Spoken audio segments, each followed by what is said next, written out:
빅테크, 우리 M7이라고 하는 빅테크는 좋아요. 왜냐면 지금 트럼프가 일단 감세를 하잖아요. 꺾이지 않게 뭔가 미국 정부가 관리를 한다는 느낌이 들어요. 내년 중순쯤에는 조심해야 됩니다. 그래서 그게 일시적으로 한번 꺾일 수도 있어요. 그때는 조심하셔도 되는데 일단은 내년 상반기까지는 제가 보기에는 나쁠 건 없을 것 같습니다. 제가 보기에는 실적을 조심해야 됩니다.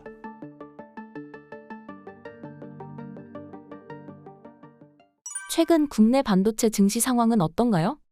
제가 그동안 이제 출연하면서 계속 말씀드린 거는 상반기까지 좋게 봤고 하반기에는 이제 국내 쪽은 좀 조심해야 된다라는 뷰였고 하반기에는 국내보다는 이제 미국 테크가 더 좋다라는 뷰였어요. 근데 이번에 이제 트럼프 대통령이 당선되고 지금 이제 레드 스윕까지 돼버렸잖아요. 그러면 미국 비중을 더 늘려야 될 것 같아요. 그래서 국내 비중은 더 줄이는 게 맞고 미국 테크 비중을 국내 테크보다는 좀 더 높게 비중을 가져가는 게 맞고요. 제가 보기엔 지금 달러 자산 가지고 있어야 됩니다. 네. 그래서 본인의 금융 자산에서 달러 자산 비중을 높게 가져가는 게 맞을 것 같고 국내 이제 테크 쪽으로 본다 그러면 SK 하이닉스 쪽을 좀 더 비중을 높게 가져가는 게 맞을 것 같아요. 그래서 SK 하이닉스를 삼성전자보다 좀 더 높은 비중으로 그리고 소부장 밸류 체인들은 아직까지는 조금 조심해서 보는 게 맞을 것 같습니다. 이게 뭔가 수급적으로 완전히 뭔가 분위기가 돌아오기 전까지는 오히려 이제 삼성전자나 SK 하이닉스 같은 큰 종목도 중심으로 보고 정말 이제 소부장 쪽에서 그래도 볼만한 거는 코스닥에서 시총 상위에 있는 이제 HPSP나 리노공업, 조성 엔지니어링, 유지테크 이 정도는 보고 있습니다. 왜냐하면 소부장 중에서도 투자가 부진하다고 해도 기본적으로 이제 디램을 HBM 쪽 라인으로 전환해야 되면 그런 쪽에 이제 테크 마이그레이션이 필요하고 그리고 HBM 관련 쪽은 어쨌든 투자는 일어나거든요. 네, 그런 쪽은 이제 좀 관심을 가질 만하죠. 최근 해외 반도체 증시 상황은 어떤가요? 일단 해외는 이제 테크는 빅테크, 우리 M7이라고 하는 빅테크는 좋아요. 왜냐면 미국 정부가 지금 트럼프가 일단 감세를 하잖아요. 감세를 하면서 그러면 관세를 가지고 그러면 감세하는 그 세수 부족을 메운다고 하지만 이건 사실상 불가능하거든요. 그러면 결국 미국 국채를 많이 찍어낼 거예요. 그러니까 트럼프가 되자마자 왜 시중금리가 미국 금리가 튀어오르냐면 자 이제 트럼프가 되면 국채를 많이 찍을 거라고 알고 있는 거예요. 근데 많이 찍는데 이걸 사줄 사람이 없으면 금리가 올라가죠. 튀어오르잖아요.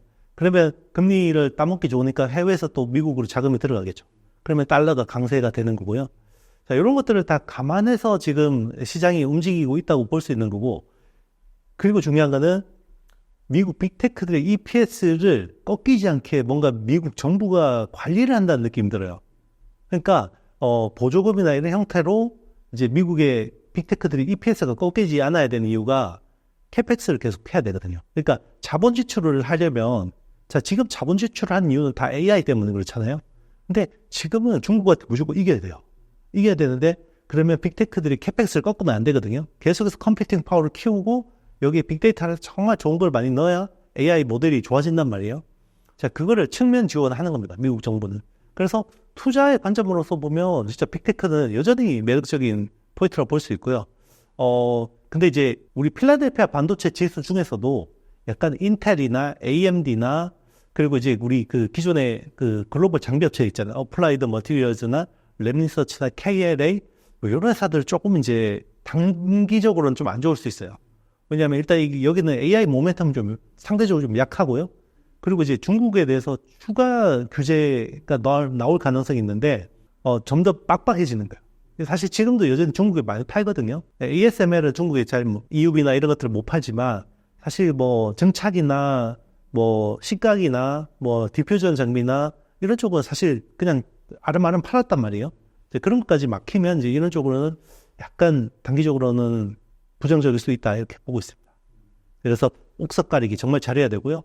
그리고 이제 미국 빅테크 중에서도 이제 서버 클라우드 쪽 이런 쪽에 이제 관련된 브로드컴이나 마벨 테크놀로지 이런 사들은 좋고요. 그리고 이제 미국 전기 인프라 쪽이 워낙 지금 핫하니까 유틸리티 관련 컨스텔레이션 에너지, 넥스트 에라 에너지, 플러스 에너지는 사실 해리스 수혜로 보다가 좀 많이 빠졌는데 오히려 이런 쪽은 ESS 쪽은 그래도 계속 앞으로 수요가 좋을 거니까 이런 쪽도 오히려 지금은 조정 시 매수 관점도 괜찮지 않을까 생각합니다.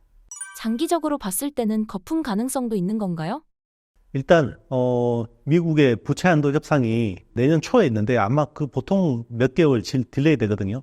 그래서 그 허들이 한번 있어요. 그래서 제가 보기에는 내년 중순쯤에는 조심해야 됩니다. 그래서 그게 일시적으로 한번 꺾일 수도 있어요. 왜냐하면 이제 국채를 단기적으로 많이 찍어내다가 또 이게 슬로워해지면 기업들 이제 그런 쪽에 영향이 있을 수도 있거든요. 그리고 이제 유동성이 좀 이제 줄어드는 효과도 있기 때문에 그때는 조심하셔도 되는데 일단은 내년 상반기까지는 제가 보기에는 크게 뭐 나쁠 건 없을 것 같습니다.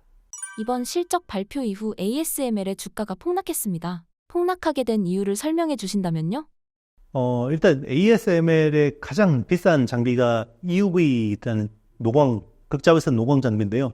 이게 보통 대당 뭐 한 3천억 합니다. 그리고 그 다음 차세대 버전이 하이 NA EUV라는 게 한 5천억 해요. 근데 이제 이거는 기본적으로 TSMC가 제일 많이 삽니다. 글로벌리 보면 거의 EUV 장비가 재작년 기준으로 보면 연간 한 40대 만들 수 있는데 그 중에 절반은 TSMC가 사가고 그 중에서 한 30% 정도는 삼성전자가 사갔어요. 그리고 나머지 그거를 인텔이나 SK하이닉스 같은 데서 이제 나눠서 사갔는데 TSMC는 견조하게 사가고 있어요. 근데 지금 이제 문제가 누구죠? 삼성전자하고 인텔이 문제죠. 여기서 안 사가니까 일단 EUV 장비 쪽에서 이제 수요 공백이 생기고요.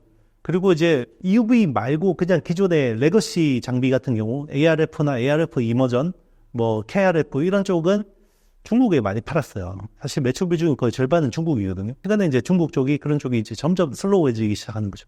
그러니까 미리 많이 땡겨놓은 거예요. 그래서 이번에 보니까 수주 잔고가 확 줄은 게 확인되니까 이제 주가가 많이 밀린 거죠. 최근 반도체 사이클 흐름에 관해 설명해 주신다면요? 이게 되게 애매해요. 왜냐면 예전에는 다 같이 좋고 다 같이 안 좋았거든요. 근데 지금은 AI는 겁나게 좋고요. 논 AI는 계속 안 좋습니다. 그래서 수요가 정말 완벽하게 양극화. 네. 우리 그렇잖아요. 지금 고급 식당 가면 돈 많은 사람들은 계속해서 비싼 거 잘 사 먹는데, 이제 서민들은 사실 이제 정말 이제 아껴서 먹으니까 자영업자들 안 좋잖아요. 딱 그런 거라고 보시면 돼요. AI 쪽은 정말 돈이 넘치고요. 거기는 투자가 계속 넘치는데, 스마트폰이나 PC 같은 커머디티 쪽 수요는 너무 안 좋습니다. 그런 양극화 상황이 지금 거의 2년째 이어지고 있다고 보시면 됩니다. 코모디티 제품들은 언제쯤 좋아질 것으로 예상하시나요? 가능성은 있죠. 네. 사실 작년에도 기대를 했고, 작년에도 안 됐고요. 올해도 기대를 했는데 안 됐습니다. 왜냐하면 커머디티, 우리 그 내구 소비재잖아요. 사실 서버는 B2B고요. 기업이 사는 거고, 사실 스마트폰이나 PC는 B2C잖아요. 일반 소비자들이 사야 되는데 경기가 안 좋으면 내구 소비재를 잘 안 사죠. 네. 당장 이게 내가 삶이 팍팍하면 휴대폰 바꿔야 되는데 그래 좀 더 쓰자 이렇게 가는 거잖아요. 그러면 그런 분위기에서 뭔가 내가 교체를 하려면 이게 갑자기 AI가 겁나게 잘 된다. 그 애플 인텔리전스 같은 거 그리고 AI PC에서는 코파일럿 플러스 이런 것들이 된다 그러면 한번 바꿔볼까? 이게 되는데 그게 올 하반기에 될 줄 알았는데 안 됐어요. 둘 다. 그래서 이게 내년에 만약에 된다 그러면 프리미엄 시장에서는 또 교체 수요를 자극할 수도 있습니다. 근데 미들로우 쪽은 내년에도 사실 좀 동뭉지 않을 것 같아요. 엔비디아가 세계 시총 1위 기업을 탈환하기도 했습니다. 엔비디아가 가지는 리스크는 없는 걸까요? 제가 보기에는 다음 분기 실적을 조심해야 됩니다. 이게 아마 11월 21일이 엔비디아 분기 실적 발표인데요. 우리 지난 분기 실적 기억하시겠지만 실적 겁나게 잘 나왔거든요. 근데 주가 밀렸잖아요.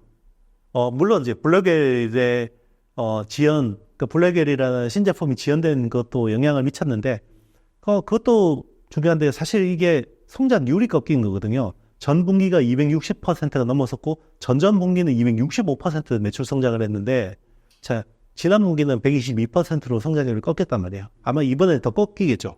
왜냐면 역기저 효과가 있으니까.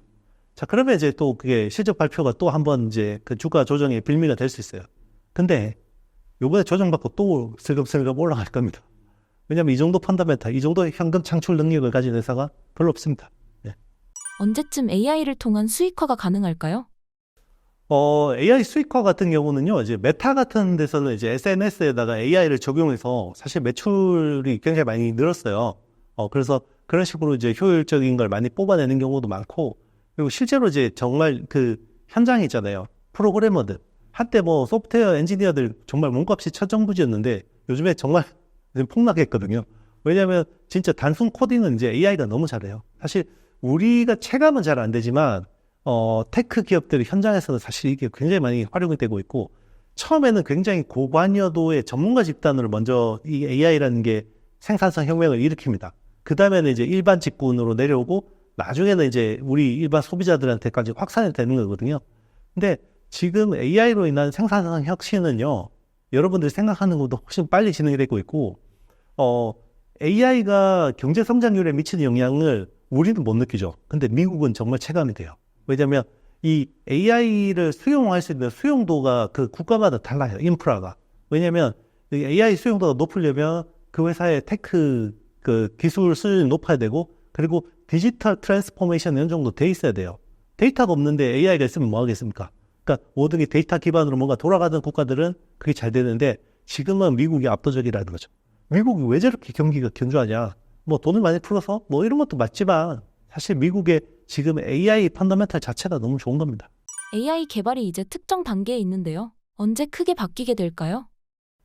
일단 이제 AI가 언어 먼저 정복을 하는 거고요. 그래서 라지 랭귀지 모델, 그래서 LLM이라고 하죠. 이제 그거를 열심히 하려고 하는데, 자, 그거를 고도화하기 위해서는 일단은 컴퓨팅 파워, 엔비디아 GPU 많이 넣어서 이걸 컴퓨팅 파워를 키워야 되고, 그리고 여기에 양질의 빅데이터가 있어야 되는 거죠. 그거 두 가지를 넣어주면 계속 선형적으로 좋아집니다. 그래서 지금 LLM이 어느 정도 이제 많이 무르익고 있고요. 그리고 이제 LLM 언어를 배우고 난 다음에 뭘 배우냐면 이제 오감을 배웁니다. 그래서 보고, 듣고, 그리고 냄새 맡고, 느끼고, 맛보고 이런 것들. 그거를 라지 멀티 모달 모델이라고 합니다. LMM이라고 하거든요. 이제 그거를 넘어가는 단계라고 보시면 되고요. 그게 어느 정도 이제 데이터 학습이 되고 나서는 이제 라지 액션 모델로 가는 거죠. 이제 그러면 실행을 하는 겁니다. 그래서 LMM으로 가려면, 자, 우리 랭귀지는 사실 웹에 크롤링해서 배우면 되고, 출판사 쪽에 있는 그런 데이터들을 배우고 하면 되잖아요. 근데 멀티 모달을 어디서 배워요? 네. 사람한테서 배워야 되거든요. 그러면 사람하고 제일 비슷한 몸을 가지고 있는 휴머노이드 로봇이 사실 사람하고 비슷한 형태를 하고 있고, 그래서 멀티 모달에 대한 빅데이터를 모으기 제일 좋은 깔때기가 되는 거죠. 파이프라인. 그게 될 수 있는 거고요. 자, 그런 쪽에서 이제 어떤 여러 가지 어떤 그 움직이는 거에 대한 그 애기도 그렇잖아요. 처음에는 엄마 아빠 말 배우고, 그 다음에 오감으로 이제 보고, 듣고, 느끼고, 맛보고 이런 거 하다가 나중에 어떻게 하죠? 기어다니다가, 걸어다니다가 뛰어다니죠. 그러니까 나중에 모빌리티를 배운단 말이에요. 이제 그런 식으로 가는 겁니다. AI로. 그러면 그걸 다 배우고 나면 어떻게 되냐? 모든 영역에서 사람을 뛰어넘는 AGI가 나오는 겁니다. Artificial General Intelligence. 자, 이 친구가 착한 친구면 아이언맨의 자비스가 되는 거고요. 이 친구가 나쁜 마음을 먹으면 이제 영화 터미네이터의 스카이넷이 되는 건데요. 자, 그것 때문에 미국의 민주당은 안전성에 대해서 계속해서 검증을 요구했던 거고요. 공화당은 일단 해보고 문제가 있으면 그때 우리가 규제하자 이런 거죠. 2025년 주식시장 상황을 간단하게 예측해 주신다면요? 내년에도 상반기까지는 빅테크 중심의 어떤 미국 주도의 시장 흐름이 계속해서 견조할 것 같고요. 미국을 제외한 시장들은 사실 좀 상대적으로 부진할 수밖에 없습니다. 그리고 트럼프 행정부 1기 때는 약간 달러 약세를 유도해서 수출을 하려고 했어요.